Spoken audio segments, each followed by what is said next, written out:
नमस्कार जय जगन्नाथ जय पंचसखा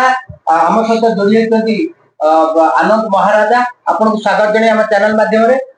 तेबे कहिबा कि आमे बड़ कथा उठुची श्रीक्षेत्र रे किछि दिन तळे एक होटल रे गोमांस दिया होतला एवं गोमांस को मध्य भक्षण करचंती बा गोमांस को विभिन्न उपाय रे हिंदू मान को खुआ जाउची से बाबत रे आज्ञा को कहबा हमर संधान लाइव एवं अनंत कृपा माध्यम रे। जय श्री जगन्नाथ जय पंचसखा जय अच्युत महापुरुष चिर नमस्य पूज्य पंचसखा माने ये माटी धरापृष्ठ को आसीबा परे समाज रे जो एई टाइप रो विशृंखला आगुर होउथिला जो व्यभिचार अनाचार होउथिला तार मार्गदर्शन करिया पाई अनेक पोथी शास्त्र गीता भागवत रामायण जेमती दांडी रामायण बलराम दासंकर अच्युतंकर हरिवंश जगन्नाथ दासंकर श्रीमद भागवतर अनुवाद एमती बहुत कथा करागला तापरे भी आम सचेतन हेले नाही गोमांस कहीं आम खाइले आमको षड्यंत्र कहीं पकई दिगला ये जे गोमांस भक्षण कले सनातन धर्मर माँ को से माने खाइले हरिले बोली कहुआ एवं गोमांस भक्षण कले सनातनी माने तांका धर्म भ्रष्ट होला नष्ट गला यही षड्यंत्रटा जो विधर्मी माने कले ता पछरे रहस्य कौन ता पछरे रहस्य आमे आमे गोमांस खाउछु कहीं ना आमे धरंतु से गाई मारिके हमको देदेले गोरु मारिके देदेले आमे जीव हत्या करके कहीं खाउछु आमे कुकुड़ा खाउछु आमे छेली खाउछु आमे मेंढा खाउछु आमे हरिण खाउछु आमे ठेकुआ खाउछु आमे मुर्ग खाउछु कहीं आमे पक्षी खाउछु कौन पे खाउछु आमे जेतु जीव हत्या को प्रश्रय देइछु एवं मांस खाउतलु चमड़ा छाड़ी देला पर तो मांस से गोमांस हो छेली मांस हो कुकुड़ा मांस हो मूषा मांस हो कुकुर मांस हो मांस तो मांस मांस जे खाउची मांसाहारी से मांस खाइला गोरु मांस खाइला कोन गला से कौन जानिची से तो खाइला मांस एवं जेते बेले प्रमाण मिलिला जे मु सेदिन जो मांस वर्षक तळे से होटल रे खाइथिली सेइता मु जो जीव हत्या करके मांस खाऊली प्रियता थिला छेली पाखरे कुकुड़ा पाखरे से मांस नुह गोरु मांस मुझे मो मातार मांस को खाई मो सनातन मार्गदर्शक को भ्रष्ट कली मार्गदर्शन को नष्ट कली एवं मु महापापी हेली तेणु मते नंडा हबाक पड़ला पुणी गोबर पानी पीवाक पड़ला मुक्ति मंडप को जीवाक पड़ला मते संस्कार दबाक पड़ला किंतु गोमांस विषय रे जदि आपण प्रश्न करूचंती मु आपन को गोटे कथा कहूची मु भी गोमांस खाऊची प्रतिदिन से गोमांस भी कौन एथि गोटे कथा आपन को मु उदाहरण रे देबी माने प्रमाण भी देबी से प्रमाण टी कौन ना गोमांस भक्षिले स्वर्गवास हरि भजिले सर्वनाश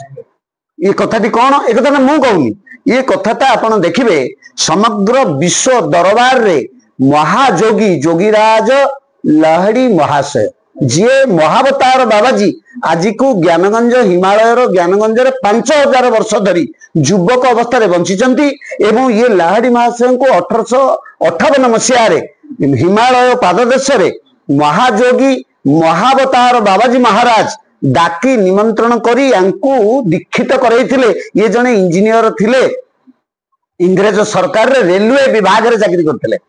ये होचनी महाजोगी जोगीराज लाहड़ी महाशय से निजे तांकर जो जोग साधना बल रे जो अनुभव गुड़िक करुथिले जो डायरी गुड़िए करथिले से डायरी 26टा डायरी को एकत्रित करी तांका परवर्ती अवस्था रे तांकर शिष्य माने ये पुस्तकटी रचना करछन्ती। ये पुस्तकटी रो नाम होउची पुराण पुरुष। ये पुराण पुरुष तांको जीवनी डायरी माने साधनार डायरी एथिरे तांको जीवन कहानी अछि एवं सी गोटे 48तम पृष्ठा ये आपण देखंतु ओडिया रे ये 30-40 वर्ष तळे ये पुस्तकटी थिला ये पुस्तक आउ ता परठारु नथिला आमे कहि कि से प्रकाशक जी अशोक चैटर्जी वेस्ट बेंगल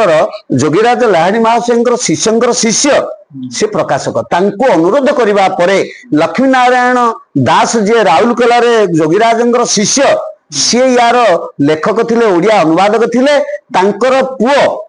अयोध्या दास को अनुरोध कला परे पुस्तक एबे 2 वर्ष तळे प्रकाश पाइला आमरी हाथ रे उन्मोचन होला एवं यही पुस्तकर 148तम पृष्ठ आपण माने देखंतु यही पुस्तक रे से कहउचंती जे यहा को लक्ष्य करी वैष्णव शास्त्र कहे ए देखंतु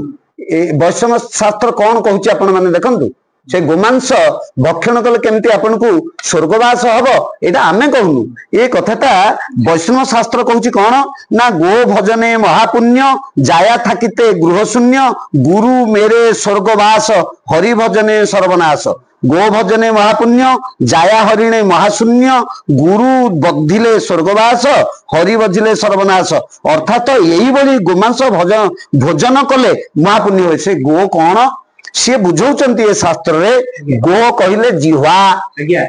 जीभ को गो कहा जाए एवं ए जीभ को जेतेबेले ओलटेई घंटिकारे लगा जीव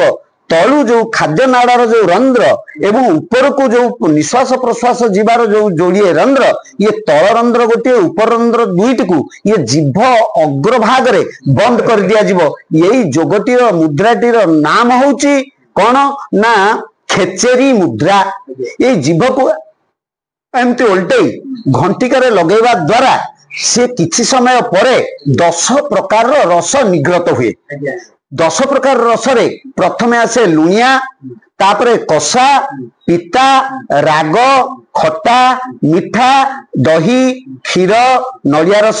काल रस लहुणी एमती 10 प्रकार जो स्वाद गोटे पर गोटे परिवर्तन हेई शेष रे मिठा रस निग्रत हुए से रसर नाम होची शुद्धा रस बा अमृत रस जीभ को माने गो को ओलटेई से जो तीन रंध्र को बंद करने द्वारा जो खेचेरी मुद्रा जोगी ऋषि मुनि मानकर हुए से जो रस निग्रत हुए से रस को कहा जाउची गो अर्थ जीव जीवर जो रस निग्रत होला मांस तेणु यही गोमांस को भक्षण कले साधक माने स्वर्गवास करती किंतु यही गोमांस को भक्षण कले स्वर्गवास करती कथाटा को आवाहमान कालरू ऋषि मुनि मानक पाखरु प्रचलित ही आसीची सर्वसाधारण जनता बुझी पारलानी विधर्मी माने बुझी पाइलेनी जे गाय को काटिकी खाइले स्वर्गवास न हुए नाही एवं महापातक हुए महापाप हुए नरकगामी हुए एक कथा बुझी न पारी ये गोमांस भक्षिले बोली कहउछ गोमांस भक्षिले स्वर्गवास कहउचंती किंतु गो जे जीव एवं जीव को उल्टे खेचरी मुद्रा करे रस जो सुधारस निग्रत हुए ताको पान कले सेथिरे स्वर्गवास हुए सेथिरे पुण्य अर्जन हुए ये कथा गोटे गूढ़ रहस्य गूढ़ तत्व एवं आपण माने पचारिकी देखिबे आपण तो बहुत सुंदर भाव में विभिन्न बड़ बड़ साधक साधु सन्थ मानक खोजिकी कोठी अच्युत महापुरुषंकर पंचसखांकर गुप्त स्थान ताको सब बाहर करुचंती आपण ये तथ्यटा भी बाहर करंतु यह सत्य ना मिथ्या ऋषि मुनि माने गोमांस खाउथिले से गोमांसटा कोन से गाय की काटिकी खाउ नथिले सी खाऊले जीभ को ओलटई खेचरी मुद्रा करने द्वारा तांकर जो कुंडलिनी साधना से कुंडलिनी साधना सफल होता एवं कुंडलिनी साधना करने को हेले बा मन पवन एकत्रित करने को हेले बा मन बुद्धि को एकत्रित करने को हेले बा बुद्धि एवं मन जदि एकत्रित हुए ताहले आपण स्वर्गवास अर्थ सहस्र जाकि बास करें आपण आज्ञा चक्र स्वयं परम ब्रह्म परम पिता आदिमाता आदि देवता माँ जगत जननी जगत पिता को विश्व पिता को दर्शन करें जदि आपण से खेचरी मुद्रा द्वारा रसपान करिवार सुजोग केबे पाउचंदी आपण समस्त को आमे कहूचु गुरु आपण न करिकि मध्य थरे जीभ को ओलटई से घंटिका पाख को चेष्टा करके भिड़िकी नहीं लगांतु बारंबार लगांतु देखिए गोटे समय आसो आप लगू नतबे जीभ से जगह जाऊ नथिबो से गोटे चुंबक परि आपन जीभ को टाणी नहीं से रंध्र बंद करिवो एवं गोटाए मिनिट भितर पार्टी आपनकर विभिन्न रस रे लोड हो आपण निजे अनुभव करें लुणिया खटा मिठा कषा राग दही क्षीर सबुर अनुभव आपण करें तेणु दयाकोरी गोमांस गाई काटिकी खातु ना जीव हत्या करतु ना जीव हत्या महापाप जीव मारिन मांस खाई से जीव वैकुंठ बसे भागवत कथा तेणु जीवे दया आमको करने को हम गोमांस भक्षण अर्थ नुहे कौन जीव हत्या करवा गाई की मारी खाइबा गाई हूँ आमर माता गाई पाखे 33 कोटी देवता अच्छा गाई गाईर गोबर देखु समस्त झाड़ा को मल को मल कहुची दुर्गंध हुए एवं ताकू अछूती भाव में कहीं छुंती नहीं किंतु गाई गोमातार मल केवल हूँ गोबर जहाँ पवित्र ता यज्ञ तपस्या घर लिपा पवित्र कार्य व्यवहार करा जाए तार मूत्र को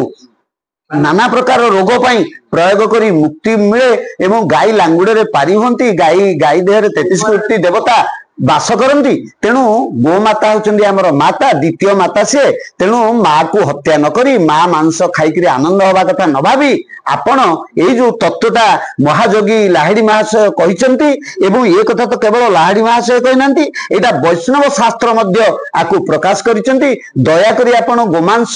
ଗାଈ ମାଂସ କଥା ଭାବିବେ ନାହିଁ, ଏହା ତତ୍ତ୍ୱଗତ କଥା। ଜୟ ଶ୍ରୀ ଜଗନ୍ନାଥ, ଜୟ ଅଚ୍ୟୁତ ମହାପୁରୁଷ। ଆକୁ ଭଲ ଭାବରେ ପଜିଟିଭ ଭାବରେ ସାତ୍ବିକ ଭାବରେ ଗ୍ରହଣ କରନ୍ତୁ। ଜୟ ଶ୍ରୀ ଜଗନ୍ନାଥ।